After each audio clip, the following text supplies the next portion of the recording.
여러분 뉴스에서 다 보셨겠지만 그 미국 대통령 선거에서 바이든 후보가 많이 유리한 것 같아요.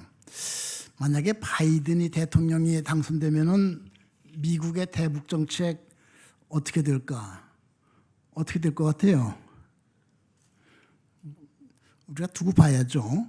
기도 제목입니다. 이것이 그 한국의 통일과 북한 복음화에 유익하게 되도록 우리가 열심히 기도해야 되겠어요. 아마 오늘의 그 중요한 기도 제목 가운데 하나일 겁니다. 뭐 좀 트럼프 대통령은 조금 이게 대북 그 문제에 있어서 좀 자기 과시적인 면이 있었죠. 그렇지 않고 좀 이렇게 합리적으로 잘 이렇게 이끌어 나갔으면 좋겠습니다. 여러분, 새로 당선되는 미국 대통령의 대북 정책 바르게 잘 이렇게 전개해 나갈 수 있도록, 그래서 비핵화, 통일, 북한 복음화 여기에 도움이 될 수 있도록 기도해 주시기 바랍니다. 오성훈 목사님 말씀해 주셨는데 그동안 우리가 여기서 예배 드리지 못할 때가 많았습니다. 그래서 여러 군데를 떠돌았습니다. 종로가에 있는 백준영 기념관, 크로스로드, 그 다음에 마포로 와서 도화동 골목 속에 있는 영광교회, 그 다음에 분당 가서 그 생명나래 교회, 지난주일엔 저기 홍은동 가서 홍성교회.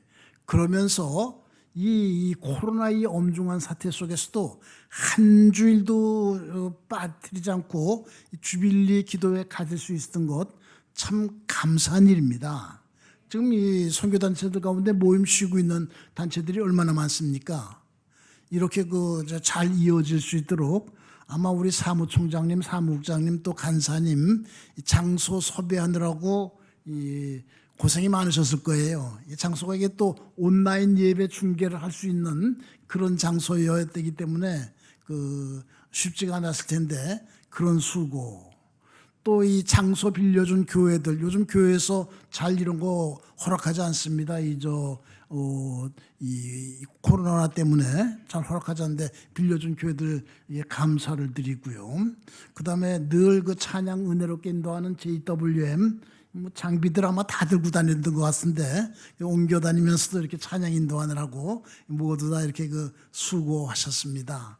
여하튼요, 주빌리 한 주일도 쉬지 않고 822층 기도탑 쌓아 올린 거, 이 코로나 사태 속에서도 한 주일 쉬지 않고 옮겨 다니면서 이렇게 한 것 참 감사한 마음입니다. 그리고 다시 이렇게 돌아와서 이렇게 눈물을 흘리는 성도들도 있었다고 그러는데 감사한 일이고요. 올해가 독일 통일 30년의 해죠. 독일 통일 얘기할 때 빠지지 않는 이야기가 있습니다. 라이프치히 교회 기도회가 독일 통일의 원동력이 되었다. 뒤에 통일이 됐을 때 이 주빌리 통일 구기도회가 한국의 통일 그리고 북한 복음화의 원동력이 되었다. 저는 이런 소리 듣게 될 것 같아요. 그렇게 되도록 우리 더욱 힘있게 모여야 되겠습니다. 11월 그러면 감사, 그 다음에 또 하나 기억해야 될 게 있습니다. 북한교회 성도들의 순환. 남북이 분단되고서 첫 번째 순환 사건이 11월에 일어났습니다.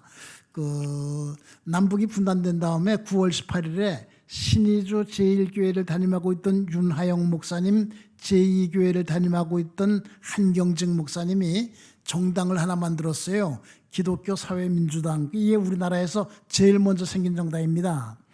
한경직 목사님 쓰신 회고록 보면 정치하려고 한 게 아니라 이게 해방됐는데 이걸 자유민주주의로 이끌어 나갈 중심 세력이 필요해서 만들었다 그랬는데 이 정당이 용암포, 신의주 옆에 용천이라고 교회가 많은 그런 지역이 있습니다. 거기에 포구, 용암포 지구를 결성하려고 그랬을 때 공산 세력이 근처에 있는 공장 노동자들을 선동해 가지고 그 자리를 습격했습니다.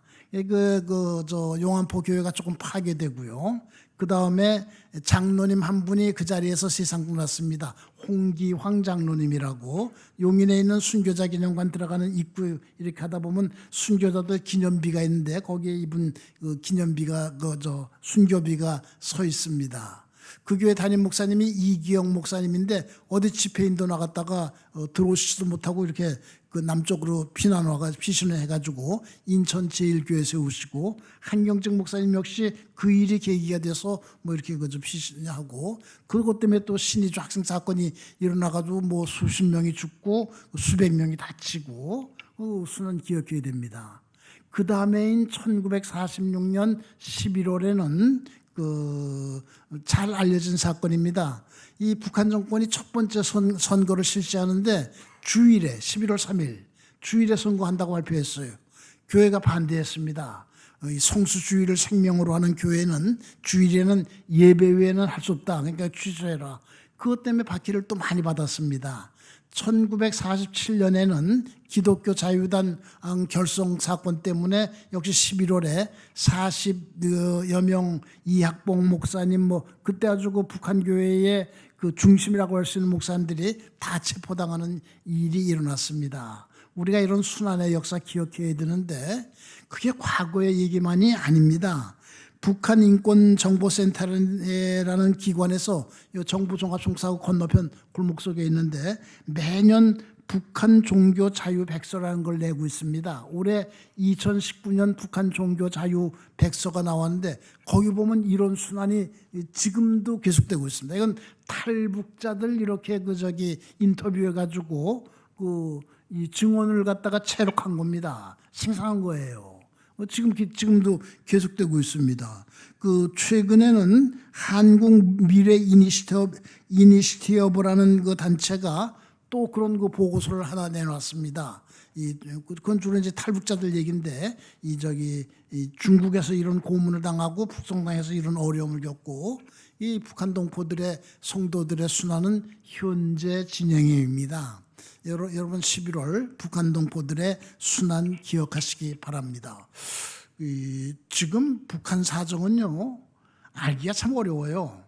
10월 10일에 노동당 창건 75주년 제가 9월달에 10월에 이 정세화 기도하면서 행사를 좀 크게 할 모양입니다. 그렇게 말씀드렸는데 그렇게 한밤중에 자정에 그렇게 할 줄은 정말 몰랐습니다. 그건 하나 요란했는데 그 밖에 들리는 여러 가지 소식을 갖다가 종합해 보면 굉장히 어려운 그런 소식들이 들리고 있습니다. 그리고 소식 자체가 잘 안 들려요. 제가 이 목요일에는 여기 서초경찰서 이렇게 넘어가 보면 중앙도서관이 있는데 거기 5층에 북한 정보센터라고 북한 자료센터라고 북한에 대한 북한의 책들 영화 다 모아놓은 기관이 있습니다. 거기 가서 이제 노동신문을 비롯해서 북한 자료들을 이렇게 쭉 보고 필요한 걸 뽑고 그러고 그걸 가지고 이 정세화 기도도 하는데 그동안 2월부터 문을 닫고 있었어요. 최근에 문을 열어서 오늘 10달 만에 갔습니다.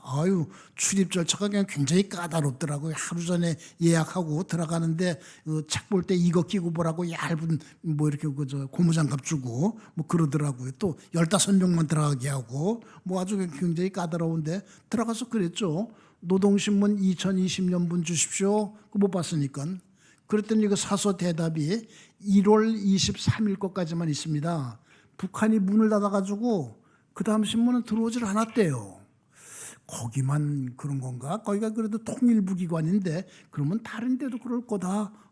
그런 생각을 이렇게 했습니다. 그렇게 문을 닫아서 소식도 잘 안 들리는데 굉장히 어려워요.